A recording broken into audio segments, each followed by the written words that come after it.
बृहस्पतिवार की कथा। कहते हैं किसी समय एक नगर में एक बहुत बड़ा व्यापारी रहता था। वह जहाज़ों पर माल लदवा कर दूसरे देशों को भेजा करता था। वह दान पुण्य भी खूब दिल खोल कर करता था, परंतु इस तरह दान पुण्य करना उसकी औरत को बिल्कुल पसंद नहीं था। वह किसी को एक दमड़ी देकर भी खुश नहीं थी। एक बार जब वह सौदागर माल से जहाज को भरकर किसी दूसरे देश को गया हुआ था, तो पीछे से बृहस्पति देवता उसके मकान पर उसी कंजूस पत्नी के पास पहुंचे और भिक्षा की याचना की। उस व्यापारी की औरत ने कहा, हे महात्मा जी, मैं तो इस दान पुण्य से बहुत तंग आ गई हूँ। मेरा पति सारा धन दान में बेकार लुटाता रहता है। अतः आप कोई ऐसा उपाय बतलाइए जिससे हमारा सारा धन नष्ट हो जाए, क्योंकि ना हमारे पास धन होगा और ना ही लुटेगा। तब बृहस्पति देवता ने कहा, हे देवी, तुम भी बड़ी विचित्र हो। धन और संतान तो सभी चाहते हैं, पुत्र और लक्ष्मी तो पापी के घर में भी होनी चाहिए। यदि तुम्हारे पास अधिक धन है, तुम इससे दिल खोल कर पुण्य का कार्य करो। भूखों को पेट भर भोजन कराओ, प्यासों को पानी पिलाओ, यात्रियों के लिए धर्मशालाएं बनवाओ।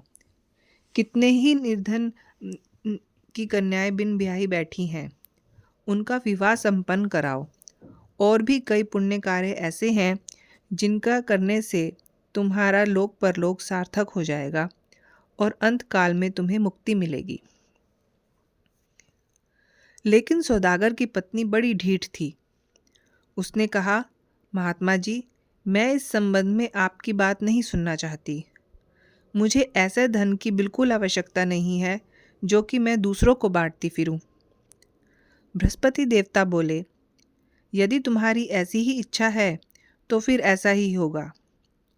तुम अब ऐसा करना कि 7 बृहस्पतिवार घर को लीपकर पीली मिट्टी से अपने केशों को धोना, भोजन में मांस तथा मदिरा ग्रहण करना, भट्ठी चढ़ाकर कपड़े धोना, बस तुम्हारा सब धन नष्ट हो जाएगा। और इतना कहने के बाद बृहस्पति देवता अंतर्ध्यान हो गए। उस औरत ने, जो बृहस्पति देवता को एक साधारण साधु समझे हुए थी, उसके कहे अनुसार 7 बृहस्पतिवारों को वैसा ही किया। केवल 6 बृहस्पतिवार बीतने पर स्त्री का संपूर्ण धन नष्ट हो गया और वह खुद परलोक को सिधार गई। उधर उसका पति का माल से भरा जहाज समुद्र में डूब गया और उसने बड़ी कठिनाई के साथ लकड़ी के तख्तों पर बैठकर अपनी जान बचाई। खैर, वह रोता पीटता किसी न किसी तरह से वह अपने नगर में वापस पहुंचा। वहां पहुंचकर उसने देखा कि उसका सब कुछ नष्ट हो गया है और उसकी छोटी लड़की आंसू बहा रही है। उस व्यापारी ने छोटी लड़की को तसल्ली देकर चुप कराया और उससे सब समाचार पूछा। लड़की ने अपने पिता को साधु बृहस्पति देव वाली पूरी कहानी सुनाई। उसने लड़की को शांत किया और भगवान की करनी पर बहुत प्रसन्न हुआ और वह प्रतिदिन जंगल में जाकर वहां से लकड़ियां चुनकर लाता और नगर में बेचकर अपनी जीविका चलाने लगा। मगर धन के अभाव के कारण वह बहुत दुखी था, क्योंकि गुजारा करना बड़ी मुश्किल से होता। एक दिन उसकी लड़की ने उससे दही खाने की इच्छा प्रकट की, लेकिन उसके पास तो एक भी पैसा नहीं था जो कि उसको दही लाकर देता। चुनाचे वह उसे झूठा आश्वासन देकर जंगल में जाकर एक वृक्ष के नीचे बैठकर अपनी पूर्व दशा पर विचार कर रोने लगा। उस दिन बृहस्पतिवार का दिन था। बृहस्पति देवता उसकी दशा देखकर साधु का वेश धारण करके वहां आ पहुंचे और उस व्यापारी के पास आकर बोले, ए लक्कड़हारे, तू इस जंगल में किस चिंता में बैठा रो रहा है? व्यापारी ने उत्तर दिया, हे महाराज, आप सब कुछ जानने वाले हैं।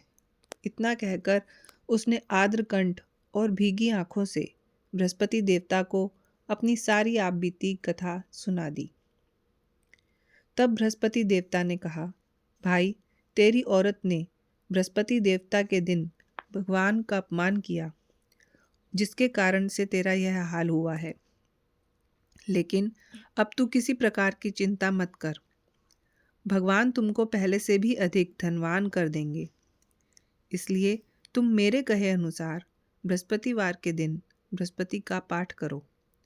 2 पैसे के चने और मुनक्का मंगाकर जल में भरे लोटे में थोड़ी सी शक्कर डालकर वह अमृत प्रसाद परिवार के सब सदस्यों को तथा सुनने वालों को बांट दिया करो और खुद भी अमृत पान किया करो तथा प्रसाद पाया करो, तो भगवान तुम्हारी हर कामना पूरी करेंगे। साधु को प्रसन्न देखकर उस व्यापारी ने कहा, महाराज, मुझे लकड़ियों में से इतना धन प्राप्त नहीं होता कि मैं 2 पैसे की दही लाकर भी अपनी इकलौती कन्या को खिला सकूं। उसको मैं झूठे आश्वासन के साथ टाल के आया हूं और इसलिए मैं इस समय यहाँ पर व्याकुल होकर बैठा हुआ था। बृहस्पति देवता ने कहा, हे भक्तराज, तुम चिंता मत करो। बृहस्पति के दिन तुम शहर में लकड़ियां बेचने के लिए जाओ। तुमको उस दिन लकड़ियों में से 4 पैसे अधिक मिलेंगे, जिसमें से 2 पैसे का दही लाकर तुम अपनी कन्या को खिलाना और बचे हुए 2 पैसे का मुनक्का व चने लाकर बृहस्पति देवता की कथा करना। जल में थोड़ी सी शक्कर डालकर अमृत बनाना। कथा का प्रसाद सब लोगों को बांटना और खुद भी खाना, तो तुम्हारे सब मनोरथ सिद्ध हो जाएंगे। इतनी बात बताकर बृहस्पति देवता अंतर ध्यान हो गए और धीरे धीरे बृहस्पति देवता का दिन भी नजदीक आ गया। व्यापारी ने जंगलों में से लकड़ियां इकट्ठी की और शहर में बेचने के लिए ले गया। उसको उस दिन 4 पैसे अधिक मिले, जिनमें से 2 का दही लाकर अपनी इकलौती कन्या को दिया और 2 पैसे के चने और मुनक्का लेकर अमृत प्रसाद बनाकर बांटा और प्रेम से खुद भी खाया। उसी दिन से उसकी कठिनाइयां दूर होने लगी। लेकिन अगले बृहस्पतिवार को बृहस्पति देवता की कथा करना भूल गया। उस नगर के राजा ने आज्ञा दी कि मैंने एक बहुत बड़े यज्ञ का आयोजन कराया है।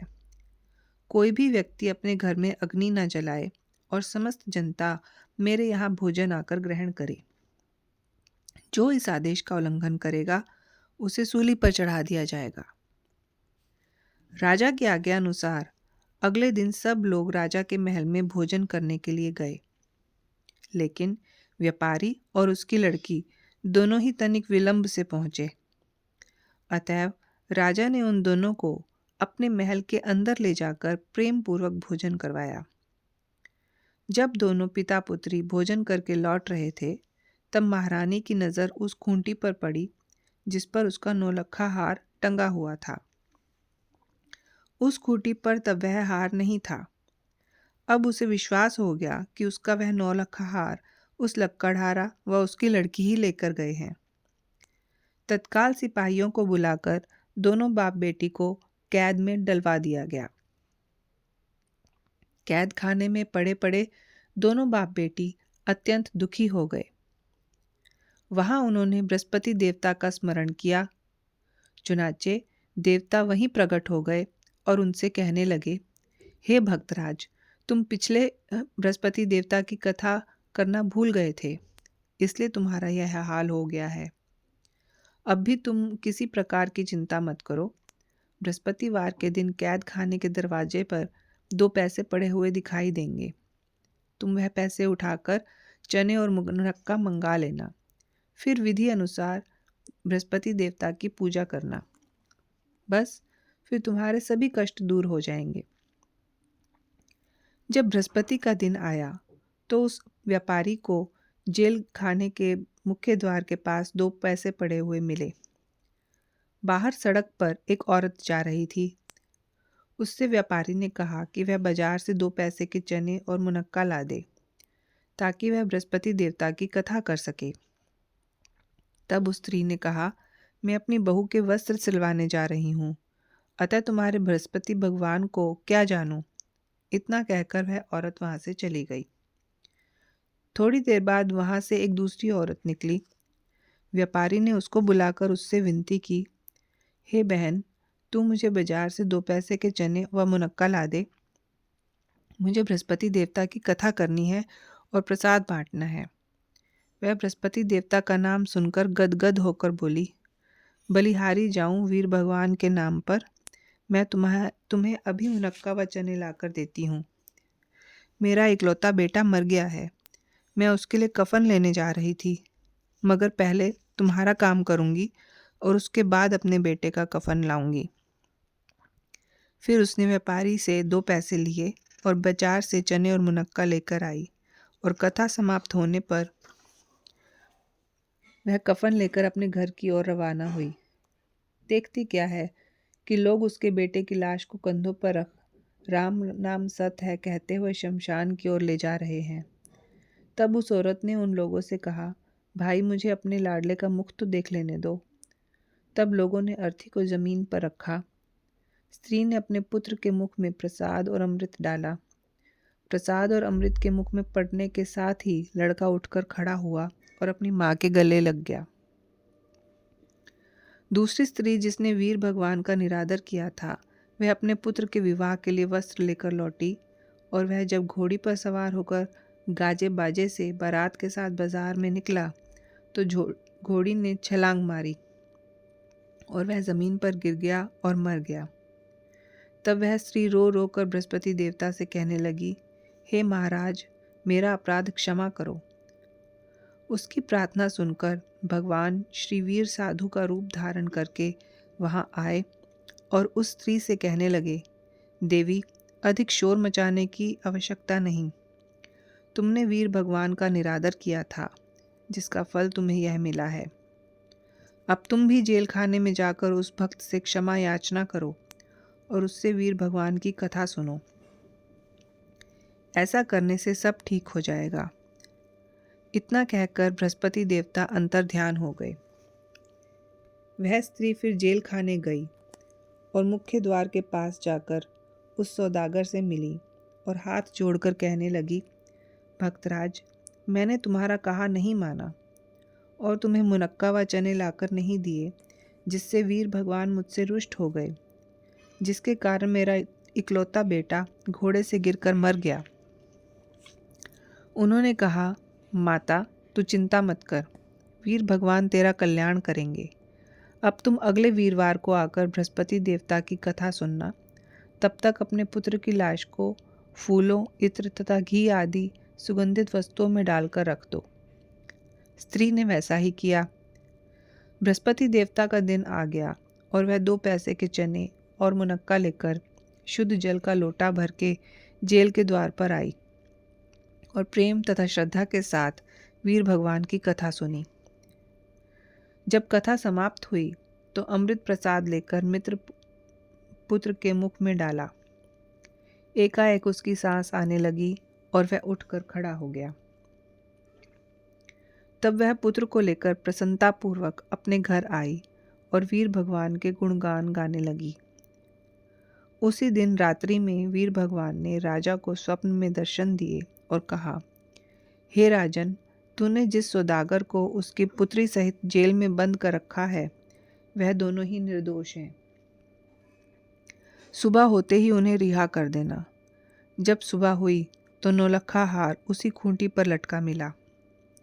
तब राजा ने पुत्र सहित उस सौदागर को रिहा करके वस्त्र धारण करवाकर अपराध के लिए क्षमा याचना की और उसको अपना आधा राज्य देकर तथा उसकी लड़की का उच्च कुल में विवाह संपन्न कराकर दहेज में अनमोल वस्तुएं, हीरे और जवाहरात आदि दान देकर विदा किया। बृहस्पति देवता ऐसे ही हैं, जैसे जिसकी मनोकामनाएं होती हैं वह पूर्ण करते हैं। जो कोई श्रद्धा या प्रेम से बृहस्पति भगवान की कथा पढ़ेगा या श्रवण करेगा अथवा दूसरों को सुनाएगा, उसकी सभी मनोकामनाएं पूरी होंगी। इति बृहस्पतिवार व्रत कथा।